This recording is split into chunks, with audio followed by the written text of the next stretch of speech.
Bom dia, irmãos, graças e paz.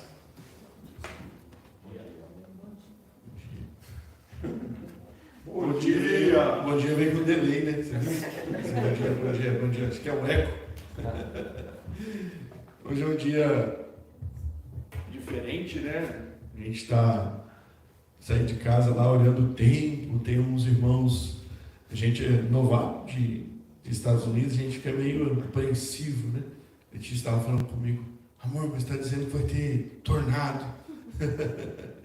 Eu lembro que um dia a gente estava aqui na igreja e estava tendo alarme no nosso celular. Então, se o celular se eu vibrar aí hoje, fazer uns barulhos, está tranquilo, viu? Muito bom. A gente vai continuar então nossa caminhada pelo texto de João. E eu queria dizer para vocês que o nosso texto hoje é um dos textos mais confrontados assim do Novo Testamento. Tem um quê de problema nesse texto. Por quê? Porque nós vamos ver um Jesus hoje que a gente não costuma ver. É o único momento nas Escrituras que você vai ver um Cristo meio diferente, explosivo. E as pessoas não estão acostumadas com isso, né? A dinâmica de Jesus no Evangelho, o cuidado de Jesus com as pessoas, as curas que Jesus faz. Então, toda a nossa leitura que nós fazemos do Evangelho, os filmes que a gente vê de Cristo, as histórias que nós temos de Jesus, são sempre com uma pitada muito forte de ternura. Não é isso? Deixa vir a mim os pequeninos, dos tais são o reino dos céus. A gente parece que almeja sempre esse Cristo bom, esse Cristo amável, esse Cristo que se relaciona. É o Cristo que chega onde tem uma mulher sendo apedrejada, ele diz, tá bom, vocês querem apedrejar ela, mas quem quiser atirar a primeira pedra, seja aquele que não tem pecado. Né? Todo mundo vai embora, aquela mulher se rende a ele. É o Cristo que encontra uma mulher samaritana no poço, pede água para beber. É um Cristo que encontra um cego na beira do caminho gritando e ele cura.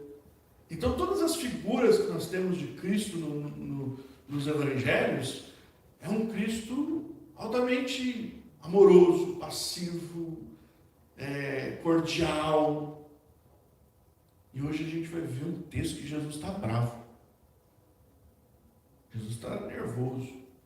Acabou a paciência. Você já teve um momento assim que você fala, não dá. Tem que resolver isso agora. Não dá para empurrar com a barriga. Agora a gente tem a barriga. Mas tem que ser firme nesse momento. Vamos ver o texto que Jesus vai fazer isso. Então, o texto de hoje, lá no capítulo 2, do versículo 13 ao 25, fala de Cristo saindo do casamento e indo para uma festa religiosa. A maior festa religiosa de Israel, a Páscoa. Jesus está indo para lá. E na Páscoa, onde ele vai encontrar o templo. E o templo é a casa de Deus. O templo de Israel é o lugar onde as coisas são feitas, onde acontece a expressão maior de adoração a Deus. Lembra que a gente estava estudando Salmos aqui? Preguei sobre Salmos, eu falava para vocês dos salmos de romagem, os salmos de degraus, que as pessoas iam cantando até chegar ao templo, porque o templo é o ápice do culto de Israel. Por quê? Porque ali acontece os cerimoniais, ali que as pessoas iam para fazer os seus sacrifícios. E nesse ambiente do templo, Jesus chega e ele vê uma coisa ali meio complicada. Jesus percebe que o templo, que é de extrema importância para que o povo chegue diante de Deus, está totalmente descaracterizado daquilo que era para ser. Ali não era um templo. Naquele momento, Jesus vê aquele lugar como um balcão de comércio.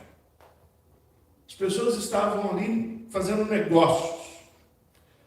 E Jesus entende que era preciso fazer uma transformação urgente. Não era momento de parar e ensinar as pessoas. Não era momento de dar uma palestra para as pessoas. Era um momento de agir. E na sua ação, nós vamos ver que a sua passividade, que a gente vê em todos os momentos dos evangelhos. Quando Jesus é atacado, ele não retribui. Quando Jesus é afrontado, ele não levanta a mão para ninguém. Quando Pedro pega uma espada para cortar a orelha do cara que vai prender Jesus, Jesus fala: Pedro, guarda a espada. Veja, Jesus é totalmente pacificador em todo o ambiente. Mas agora, no momento em que ele está na casa de Deus e aquilo está uma bagunça, Jesus se transforma. Embora João coloque esse momento da vida de Jesus aí no segundo ato do seu evangelho, não nos parece que seja uma linha cronológica ideal. Então, o evangelho de João, nós vamos descobrir o seguinte: não há uma linha cronológica fidedigna junto com os outros evangelhos. E olha que interessante, esse texto que nós vamos ver hoje, eles estão nos 4 evangelhos: Mateus, Marcos, Lucas e João. Parece ser um texto bem importante. Os 4 vão contar. Então eu queria convidar você para a gente ler João, como João conta a história em João capítulo 2, do verso 13 ao 25. Veja. Estando próximo à Páscoa dos judeus, Jesus foi para Jerusalém. E encontrou no templo os que vendiam bois, ovelhas e pombas, e também os cambistas, assentados. Tendo feito um chicote de cordas, expulsou todos do templo com as ovelhas e os bois. Derramou o dinheiro dos cambistas pelo chão, virou as mesas e disse aos que vendiam as pombas: tirem essas coisas daqui, não façam da casa de meu pai uma casa de negócio. Os seus discípulos se lembraram que está escrito: o zelo da tua casa me consumirá. Então os judeus lhe perguntaram: que sinal você nos mostra para fazer estas coisas? Jesus lhes respondeu: destruam este santuário e em 3 dias eu o levantarei. Os judeus responderam: este santuário foi edificado em 46 anos e você quer levantar em 3 dias? Ele, porém, se referia ao santuário do seu corpo. Quando, pois, Jesus ressuscitou dentre os mortos, os discípulos deles se lembraram que ele tinha dito isto e creram na Escritura e na palavra de Jesus. Estando Jesus em Jerusalém, durante a festa, muitos creram no seu nome quando viram os sinais que ele fazia. Mas o próprio Jesus não confiava neles, porque conhecia todos. E não precisava que alguém lhe desse testemunho a respeito das pessoas, porque ele mesmo sabia o que era a natureza humana. Vamos orar mais uma vez? Senhor, nós queremos te agradecer pela tua palavra nessa manhã, um texto tão importante, um texto que traz para nós verdades espirituais e que nós precisamos do Senhor para entendê-lo e retirar dele aquilo que o Senhor quer para as nossas vidas. É em nome de Cristo que eu oro que o teu Espírito seja aquele que ilumina os nossos olhos e o nosso coração. Em nome de Jesus. Amém. Eu trouxe aqui os 4 textos. Não sei se está dando para ver direito. Sorry, Chris, em português. Mas os 4 textos que são contados é aqui, ó. João, no capítulo 2 que nós lemos. Tá? A passagem do texto da ação de Jesus é até o verso 22. Nós lemos hoje até o 25, que ele faz parte do que eu vou falar hoje para vocês. Veja, Mateus, Lucas e Marcos colocam essa ação de Jesus no final dos evangelhos. Então, provavelmente, a última vez que Jesus vai até Jerusalém, na festa da Páscoa. Quantas festas da Páscoa Jesus participou como líder religioso? 3. João conta as 3. Mas lembra, João está escrevendo esse evangelho 20 anos depois do que o último evangelho foi escrito. Então, ele provavelmente não está interessado em dizer para nós qual é o momento dessa festa cronologicamente. Mas ele quer dizer o que aconteceu na festa quando Jesus foi. Então, a Páscoa em João está aqui no primeiro, esse episódio. E nos outros nós vamos ver como sendo a última Páscoa que Jesus foi até Jerusalém. Isso não muda uma coisa importante. Esse pedaço que vocês podem ver em amarelo é literalmente um recorte, a gente pode dizer que é um recorte de toda a história. Então você vai ver que fala do dinheiro dos cambistas, daqueles que estão vendendo. Aqui fala do dinheiro dos cambistas, daqueles que estão vendendo. Fala do dinheiro do cambista, daqueles que estão vendendo. Fala também do dinheiro dos cambistas e daqueles que estão vendendo. Aqui vai falar que Jesus diz uma frase mais importante, porque esses 3 citam uma passagem lá do Antigo Testamento. João não diz a passagem literalmente, mas naquilo que ele diz está implícito essa passagem. Vocês estão fazendo da casa do meu pai casa de negócio, e a casa do meu pai é chamada casa de oração. E interessante que Marcos vai levar o texto mais literal. Ele vai dizer casa de oração para todas as nações, ou todos os povos, como literalmente está citado, nós vamos ver lá em Isaías. Lucas, irmãos, nos dá uma ideia muito importante que os outros textos não dão. A gente acha que isso aqui tudo aconteceu num dia só. Em João, o texto que nós lemos, você vai ver dizer, na parte do 23 em diante, que Jesus continuava ensinando e curando durante a festa da Páscoa, porque eram muitos dias. E as pessoas criam nele por causa das coisas que ele fazia. Então veja, tudo isso aqui, essa história toda, não é um dia. Embora o ato da limpeza do templo seja, nem tudo é. E olha o que Lucas diz para nós. Lá no templo, diariamente Jesus ensinava no templo. Então, mesmo depois dessa bagunça, Jesus ia lá e mostrava as verdades espirituais do templo. Ele tinha autoridade para isso. Tá bom?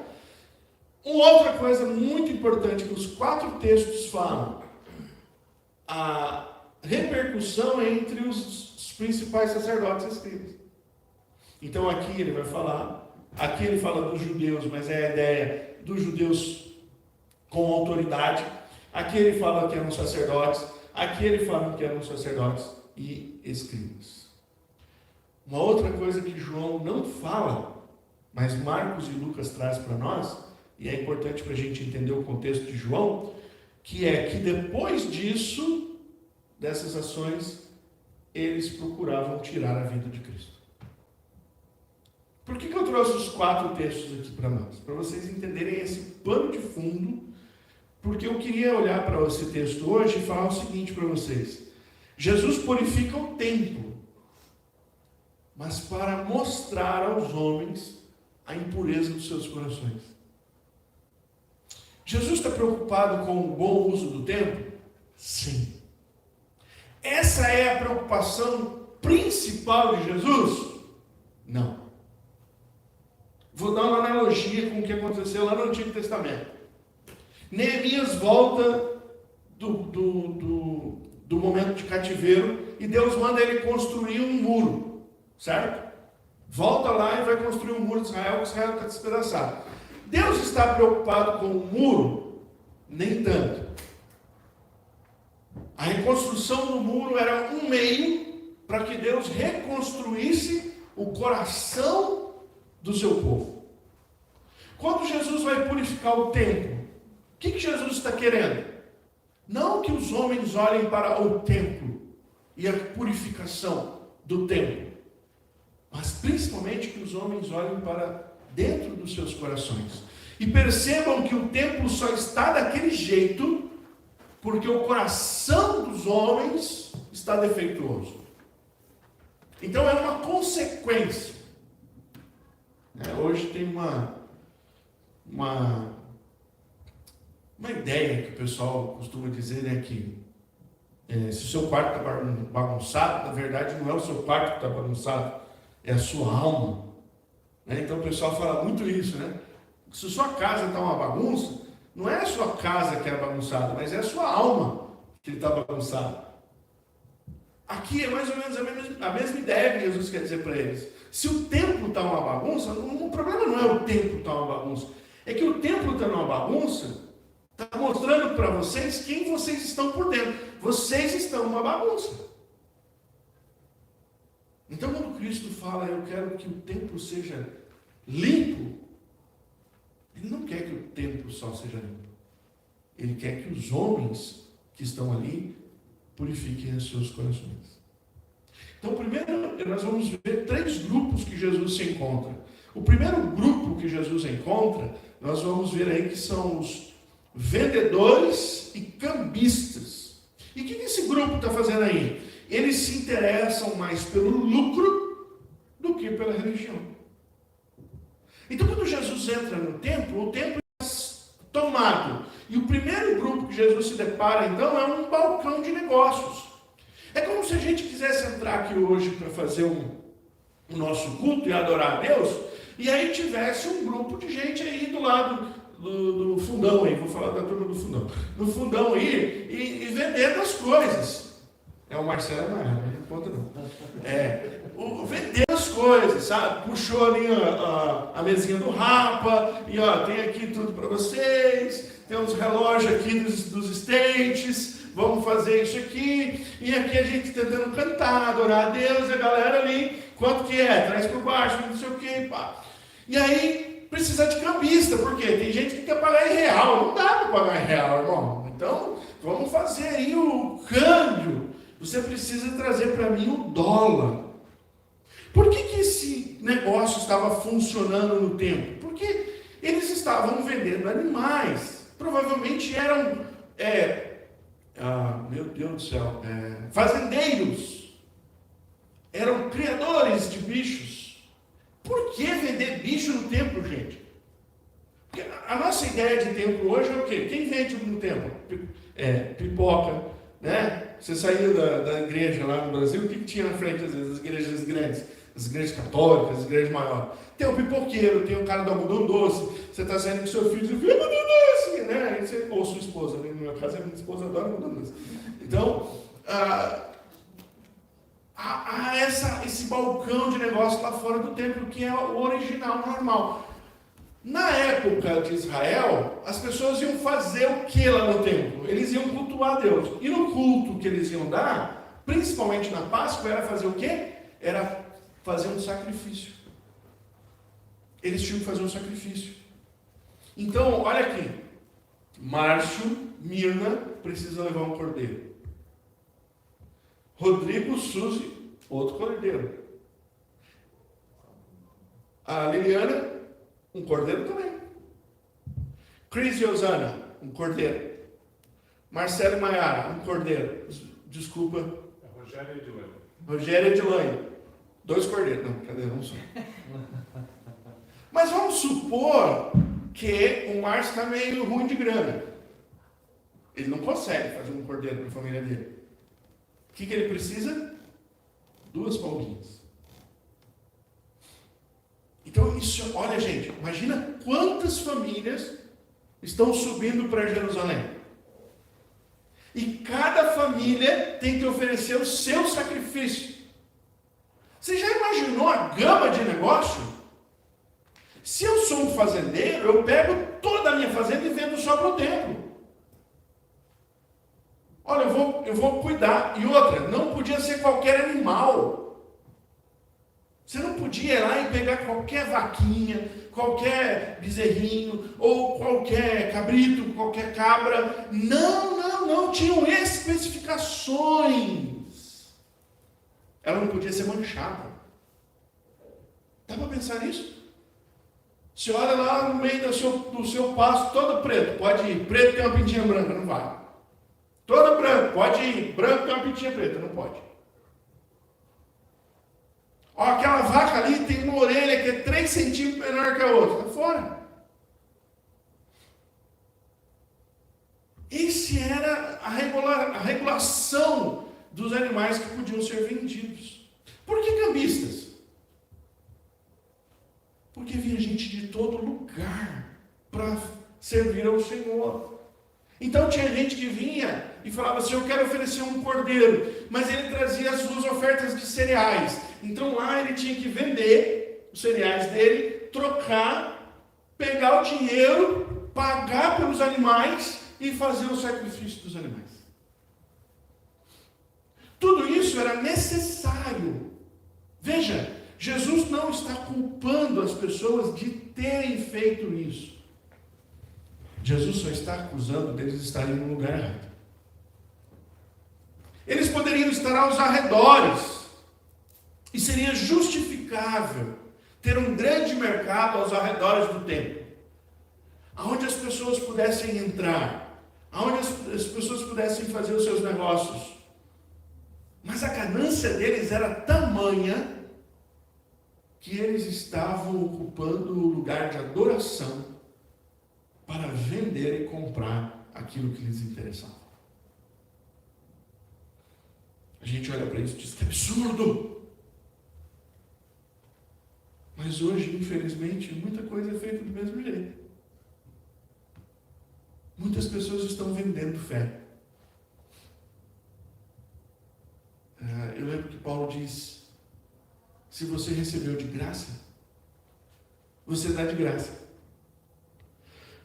Então, se você vai numa igreja que faz uma campanha que quer tirar dinheiro de você por causa dessa campanha,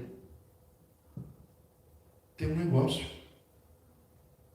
Tem uma coisa embutida aí que parece que não está no lugar certo. Então, como você lidar com a situação dentro do templo, hoje aqui, mostra para nós que essas pessoas, o que elas tinham? Elas tinham uma ganância, elas não tinham zelo pela igreja, elas não estavam preocupadas com a religião deles, porque não eram muçulmanos que estavam lá vendendo coisas, não eram pessoas de outras religiões que estavam lá vendendo coisas, eram os próprios judeus que estavam lá vendendo para outros judeus a respeito daquilo que a fé deles queria. Então Jesus fica muito bravo. Sabe o que ele faz? Eu gosto do texto de João, porque João fala para nós. Ele teceu um chicote com as cordas que ele tinha. Foi ele que fez o chicote. E, irmão, Jesus não chegou lá com o chicote assim, para aí, viu? Ops, dá licença. Não, Jesus se irou. Uma ira santa. A ira que Deus tem, porque o próprio Deus se ira. Várias vezes a Bíblia diz da ira de Deus. E Jesus deu uma amostra da sua ira ali. Ele desceu o chicote em tudo. Ele rodou as mesas mesmo. Não foi figura de linguagem, não. E algumas pessoas se perguntam, como é que Jesus conseguiu fazer isso? E ninguém parou Jesus. Lembra que nós estamos falando, e João está contando para nós, que nós estamos na presença do Deus entre nós? Tudo que Jesus queria fazer, ele poderia fazer. Porque em várias vezes o texto bíblico diz, ninguém fez nada, ninguém pôs a mão em Jesus, porque a sua hora ainda não era chegada. Então veja, Jesus se levanta contra. A ação de Cristo, irmãos, é motivada pela palavra. O Salmo 69, verso 9 diz, pois o zelo da tua palavra me consumiu, e as ofensas dos que te insultam caem sobre mim. primeiro encontro de Jesus com esse grupo que queria transformar a casa de Deus em um lugar de lucro, Jesus desce o chicote porque estão insultando o próprio Deus. Segundo grupo, os judeus religiosos questionam a autoridade de Cristo para fazer aquilo. Então, o segundo grupo que Jesus encontra no templo são os líderes religiosos que não aceitam muito bem o fato de Cristo se intrometer em como eles organizam a igreja. Veja, quando Jesus entra lá e desce a lenha, o que Jesus está dizendo para os líderes religiosos? Vocês não estão sabendo conduzir esse negócio. Vocês perderam a mão. E na perspectiva dos líderes religiosos, quem que cuida do templo? São eles, são os sacerdotes. A turminha está ali, volta lá, Márcio, por favor, naquele texto, lá na figura dos textos. Eles estão aqui, ó, os principais sacerdotes, os escribas, os maiorais do povo. Quem são esses? São os coordenadores do templo. Os que sabem o que entra e o que sai, os que sabem quanto rende esse negócio. Os que, porventura, o texto não diz, mas conhecendo a corrupção e o coração humano, os que levam por fora a sua grana. Imagina quanto que tem que pagar um fazendeiro para poder entrar lá no negócio disso. Imagina a lista dos cambistas que podem entrar no templo. O quanto isso poderia trazer de retorno para as pessoas que estavam organizando. Então, eles questionam Jesus para saber por que você tem autoridade de vir aqui e se meter no nosso negócio.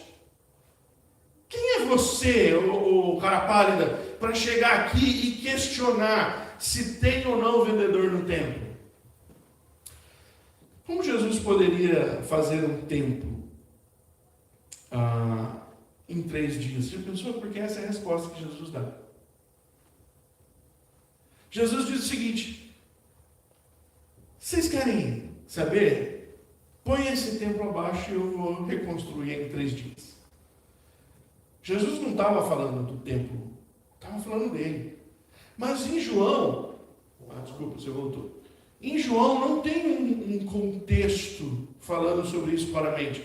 Mas olha aqui em Lucas, os maiorais do povo procuravam tirar-lhe a vida.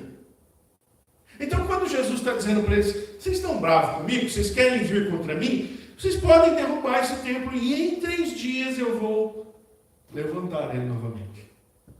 Jesus não está falando de tijolo. Jesus, na verdade, agora, ele está se importando menos com o templo físico e está revelando àqueles homens que um novo templo está diante deles. Sabe por quê? O que as pessoas vão lá fazer no templo? Vão servir a Deus, certo? Vão fazer um culto, certo? A Páscoa é o lugar onde se faz o sacrifício anual. Aonde era feito o sacrifício anual? Você sabe? No santo lugar. Você sabe o que é santo lugar? O santíssimo o santo lugar era um lugar que tinha atrás do véu. Sabe quem que podia entrar lá? O sumo sacerdote. Sabe quantas vezes o sumo sacerdote podia entrar lá? Quando ele queria? Não. Uma vez por ano. Sabe na época que era? Na Páscoa. Sabe o que ele ia fazer lá? Ele ia oferecer diante da arca, que é a presença de Deus, um sacrifício. Então matava o cordeiro pascal lá fora, ele pegava o sangue e ele caminhava para dentro do santuário e lá ele ia aspergir na arca. O que a arca representava? A presença de Deus. O que Jesus está dizendo para esse pessoal aí agora? Esse tempo passou. Você não precisa mais entrar na arca. A presença de Deus está aqui. A arca de Deus é Cristo. A presença de Deus é Cristo. O culto não era mais necessário ser dado dentro de um lugar por uma pessoa só. Jesus está dizendo para eles: vocês vão derrubar esse templo e em 3 dias eu vou levantar. O sangue não precisa mais ser aspergido lá dentro. Você sabe o que aconteceu quando Cristo morreu? O texto das Escrituras diz que o véu que separava o santo lugar do Santíssimo foi rasgado. A mensagem do Evangelho, nesse momento, é que Jesus está falando para eles o seguinte: vocês não precisam mais das aparências, da sombra. O próprio Deus encarnado estava na frente deles. Os homens logo não teriam mais o templo não faria mais sentido.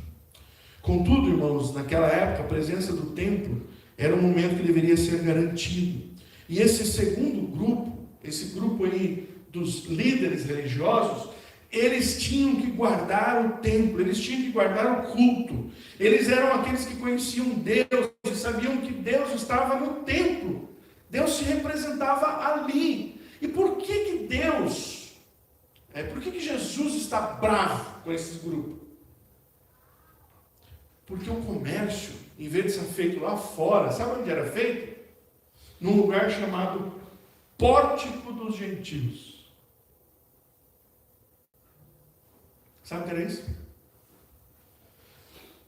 Um grande espaço no templo, onde não-judeus tinham acesso para conhecer Deus, para servir a Deus.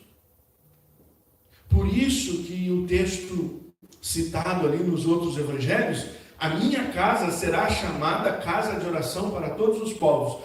A ira de Jesus contra o grupo religioso era o seguinte: vocês não estão permitindo que outros povos cheguem ao conhecimento de Deus. E é culpa de vocês.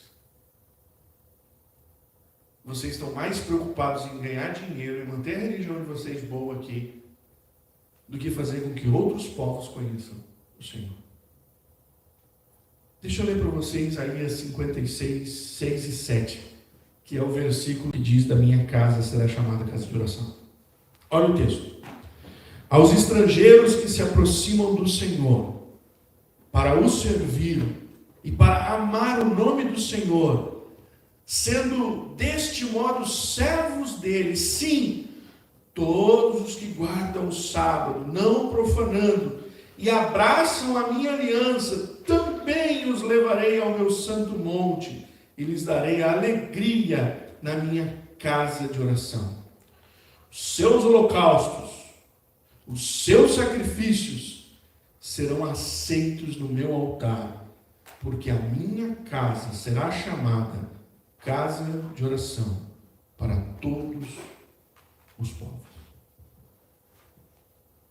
Havia uma profecia em Isaías, dizendo àquelas pessoas que eles eram bem-vindos, que o templo tinha que ter um lugar para eles. Os religiosos, em busca de manter um culto da maneira que agradava os seus conterrâneos judeus. Os religiosos buscando lucrar e prosperar com isso, estavam fechando a porta para que outras nações chegassem ao conhecimento de nosso Senhor Jesus. O que nós precisamos pensar hoje, como igreja, dentro disso, principalmente aqueles que estão envolvidos em liderança,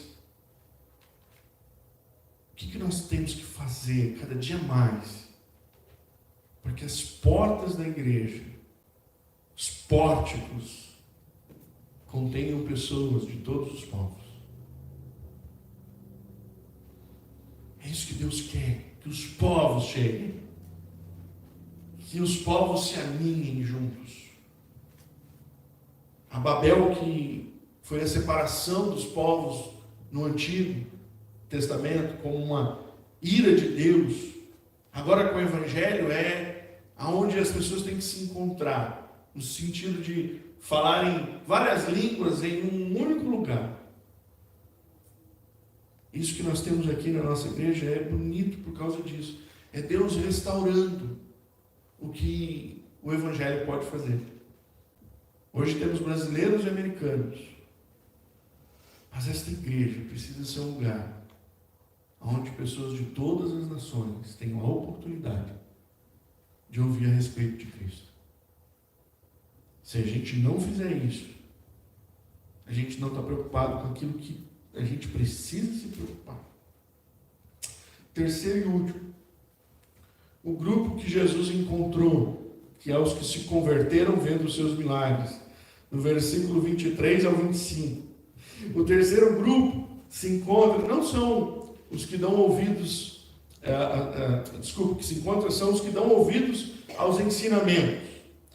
Lucas 19, como mostrei ali no 47, diz que Jesus ensinava diariamente. Então, depois da bagunça que ele fez, depois de expulsar todo mundo, depois de descer, como é que fala lá, a ripa, desceu a ripa lá em todo mundo, limpou. Ele continuou lá, ele continuou ensinando. O texto não diz para nós se, sei lá, uma semana depois os caras conseguiram fazer a bagunça de novo. Mas o ato que Jesus fez ali, fez com que as pessoas o ouvissem. E ele ficou vários dias, enquanto ele pregava e fazia milagres, muitos criam. Mas João diz uma coisa a respeito desse grupo que nos deixa assim, encabisbados. Assim, por que tem isso na Bíblia? Por que Jesus diz isso agora? João diz que Jesus não confiava nessas pessoas. Peraí, mas o primeiro grupo era o problema. O primeiro grupo era um camarada que ia lá vender animal. Estava querendo lucro. O segundo grupo era o problema. Porque o segundo grupo eram os líderes, que não estavam cuidando da igreja do jeito que tinha que colocar. Mas o terceiro grupo não era esse problema, porque é o povo que estava vindo ouvir Jesus, que estava recebendo milagre, que estava se convertendo por causa dos milagres. Por que João vai dizer que esse grupo, Jesus não confiava nele? A explicação do porquê Jesus não confiava é muito importante. Pois Jesus, o texto diz, conhecia a natureza deles. Irmãos, aqui está o ensinamento que Jesus conhece a natureza caída. Jesus sabia que os seus ouvintes tinham o mesmo problema dos vendedores, dos cambistas e dos religiosos. Todos eles tinham a mesma natureza. É muito provável que muitos que aplaudiram Jesus na hora que ele desceu a ripa lá, muitos que se converteram ou abraçaram as suas ideias quando eles curavam alguns, é muito provável, irmãos, que dias depois, meses depois, estavam gritando, crucificam. Crucificam. Porque foi na mesma Jerusalém, em que diz que muitos se converteram por ver os seus milagres. Foi ali que Jesus, tempo depois, foi crucificado. Romanos capítulo 3, verso 9 ao 2, nos explica um pouco sobre isso. Olha o que diz a palavra de Deus. Que se conclui, temos nós alguma vantagem? Não, de forma nenhuma. Pois já temos demonstrado que todos, tanto judeus como gregos, estão debaixo do pecado. Como está escrito, não há justo, nenhum sequer, não há quem entenda, não há quem busque a Deus. Todos se desviaram e juntamente se tornaram inúteis. Não há quem faça o bem, não há nenhum sequer. Sabe por que João pontua isso? Para que nós, depois, ao lermos o Evangelho de João, entendamos o seguinte: Deus não quer mudança de hábito. Deus não quer que aqueles homens que estavam vendendo não vendessem mais. Deus não quer que os líderes que não estavam cuidando do povo cuidassem só do povo. Não, não, não. O que Deus quer é que você saiba que uma mudança definitiva na sua vida só pode ser gerada por Ele, não por suas expectativas de mudança. Por isso ele diz, não dá para confiar na natureza humana.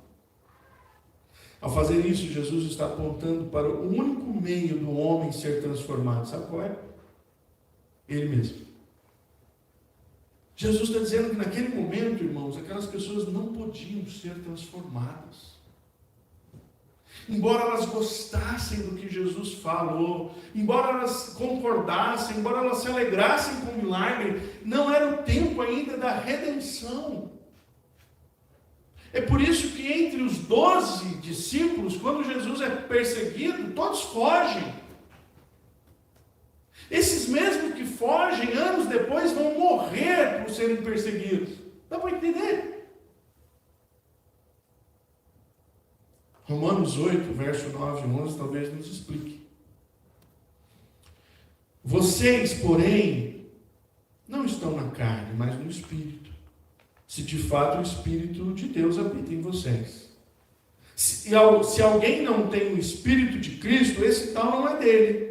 Se, porém, Cristo está em vocês, o corpo, na verdade, está morto por causa do pecado, mas o Espírito é vida por causa da justiça. Se em vocês habita o Espírito daquele que ressuscitou Jesus dentre os mortos, esse mesmo que ressuscitou Cristo dentre os mortos, vivificará também o corpo mortal de vocês por meio do seu Espírito que habita em vocês.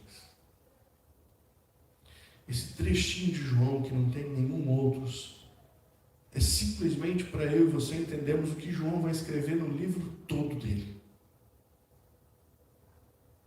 Nós precisamos de Cristo imensamente. Nossas almas estão destruídas. Nosso espírito está destruído. Não há um justo sequer. Não há um homem e uma mulher sobre a face da terra que possa levantar a mão e dizer: eu sou justo. Não há. Não há ninguém que possa agradar a Deus pelos seus próprios méritos. Não há ninguém que faça boas obras que possa chegar diante de Deus e ser agradável diante dele. Não há. Então João escreve dizendo o seguinte: os três grupos tinham o mesmo problema, a sua natureza está destruída. E só Deus pode restaurar a natureza do homem. Só Cristo, na sua morte, faria isso. Para concluir, todos os três grupos que Cristo se deparou na purificação do templo precisavam ter os seus corações purificados. Ao purificar o templo, Jesus evidencia para que aqueles grupos olhem e digam: o meu coração, com todo o respeito à metáfora, precisa que Jesus entre com um chicote. O Espírito de Deus precisa limpar. A minha vida precisa ser transformada. E nenhum outro pode limpar a bagunça da minha vida, da minha alma, se não for o próprio Espírito de Deus. Cristo, ao limpar o templo, estava dizendo para aqueles homens que as suas vidas é que precisavam ser limpas. E João escreve esse evangelho para que todos os que leiam saibam que apenas por meio de Cristo Jesus é possível. Só a sua obra redentora, só a obra regeneradora do Espírito Santo estão criando humanos, seres humanos, em quem Cristo pode confiar. Pois são dele. São movidos pelo Espírito dele. E por causa de Jesus, essas pessoas têm nova natureza. Não fique perplexo com o que Cristo fez. Porque tudo que Cristo fez no templo foi para mostrar para mim e para você hoje que os nossos corações, sem Cristo, nós somos iguais a essas pessoas. Teríamos o mesmo proceder que elas. Talvez pior do que elas. Porque a natureza do homem caída só pode ser reerguida por Cristo Jesus. Que Deus nos ajude. Que a purificação que o Senhor fez no templo seja uma obra do Espírito de Deus nas nossas vidas, dia a dia, regenerando, limpando, nos ajudando na santificação, para que a gente possa servir ao Senhor um culto digno, para a glória dele. Senhor, nós bendizemos o teu nome. Agradecemos porque, embora seja um texto difícil, olhar para um Senhor Jesus com um chicote na mão, entrando no templo, mostrando a sua ira, é um texto que evidencia a impureza não só do templo, mas a impureza dos corações daqueles que ainda não receberam o Senhor como Senhor e Salvador. Daqueles que ainda não são habitados pelo Espírito de Deus, que regenera o homem. Então, nesta manhã, nós clamamos ao Senhor, que em nós haja o teu Espírito. Se há alguém, ó Deus, que não conhece o teu Filho Jesus, que ainda não se rendeu, que está vendo essa mensagem, que o Senhor transforme o seu coração. Nós oramos a Deus, em nome de Jesus. Amém.